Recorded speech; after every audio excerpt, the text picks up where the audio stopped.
Hey everyone, welcome back to TL Overlander. This past week in Ontario, we ended up getting some awesome summer weather. So I figured what better time to finally replace my busted up grill than this beautiful April morning. You probably recall on my very first episode the mess I and a couple of friends got into. I can still hear that crunch sound sometimes in my sleep. You can also tell it was my very first episode, what with the high quality production and audio editing. Anyway, I've had a replacement grill sitting in my living room since last summer that I've been putting off installing. That is until now. When we pop open the hood, you can see this trim piece / water guide held in place with some push pins that'll first need to come out. Ah, Ford push pins. Something else that keeps me up at night. You'll probably recall my last run-in with the plastic barb variety in a previous episode. These ones are a little more manageable, but only just. There are about 8 or 9 of these holding the cover on. Lift up and remove the center nail and the grommet should easily come up. I use this small handheld pry tool, a favorite of mine.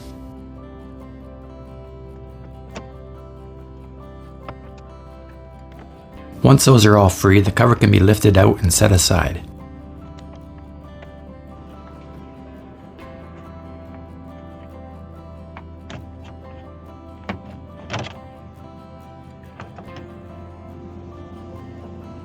The grill itself uses just 4 10mm bolts along the top to secure it in place.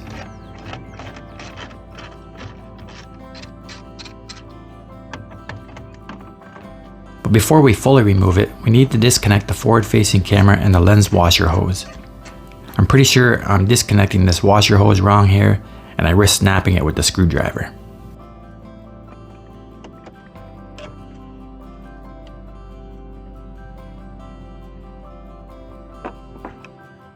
The video cable has a more typical locking connector. I just simply take the end of my needle nose pliers here and push down on the locking tab.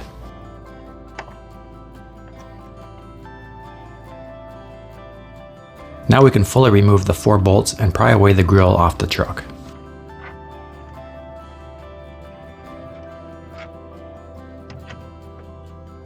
There are a dozen or so panel clips around the headlights and lower edge of the grill that need to be disengaged.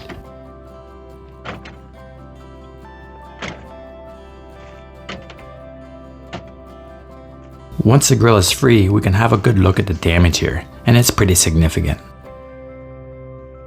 I guess nowadays you can expect plastic to be used wherever possible, and the front of the Bronco was no exception.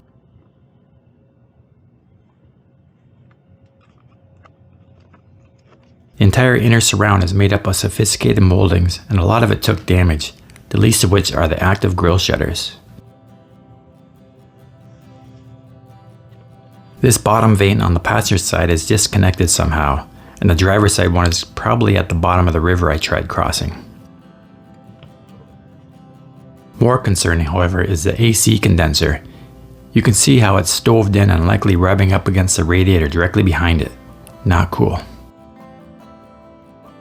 The modular bumper didn't come out unscathed either. Both tow hook covers, again plastic, took damage, so I just removed them. This is what they used to look like. I knew I should have checked off that safari bar on my build sheet. Oh well.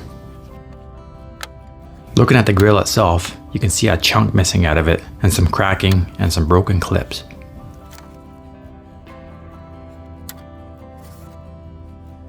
Anyway, back to the project. Next we have to swap over the front camera and washer bracket and transfer over the panel clips to the new grill.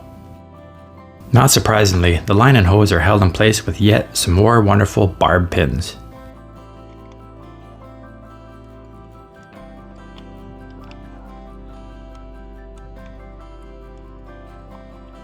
Once these are pop free, we can go ahead and remove the 3 Torx bolts holding the mounting bracket.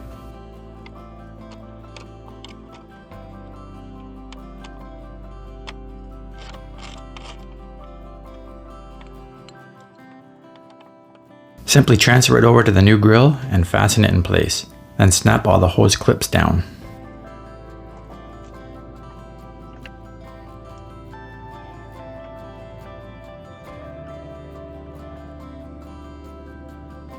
This hardware is just coarse threaded self-tapping screws, so don't over tighten them into the plastic.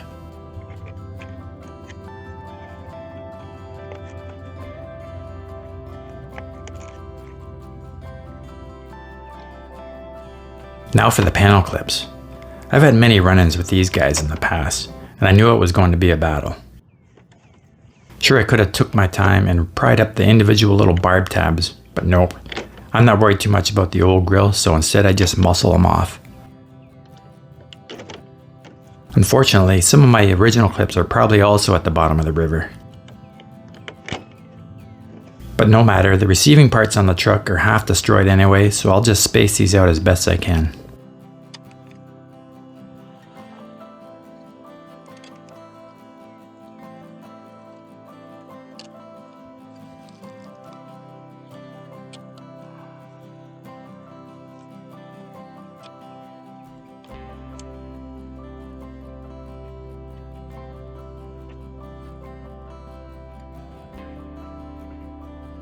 The grill goes back on with help from some guide pins and channels to line everything back up. Make sure the panel clips are lined up before you squeeze them home.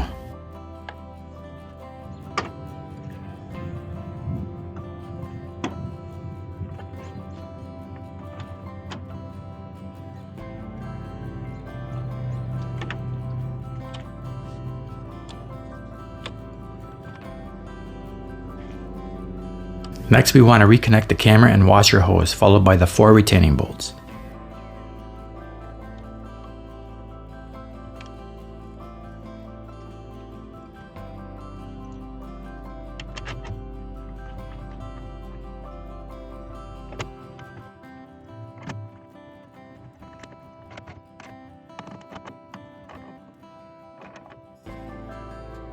After that, the trim cover can go back on, followed by the push pin grommets.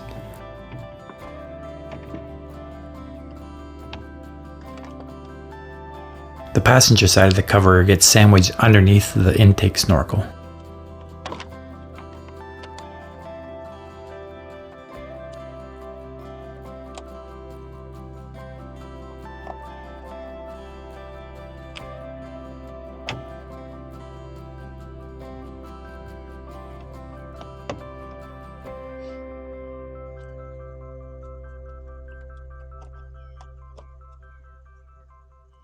The last one is a barb pin which holds both the cover and the intake snorkel.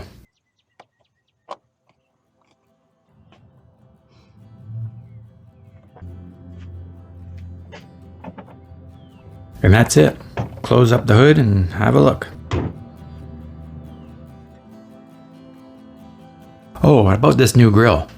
Last summer at the first annual Bronco Stampede, I ran into a dude named Grant, a fellow Ontario Bronco Club member who apparently heard about my exploits and subsequent grill damage. Go check out his sweet 2.7 liter 2-door Badlands on Instagram. Notice the RTR grill he's running? Well, turns out he had an almost new takeoff Badlands grill sitting at home, and wouldn't you know it, he generously donated it to the Bad Mule and wouldn't take any money for it. What a guy. Thanks, Grant. Anyway, thanks again for watching. Don't forget to like and subscribe. And, well, as I was packing up my tools and heading in for a cold one, I noticed this on the back tire. I guess I have some more work yet to do this afternoon.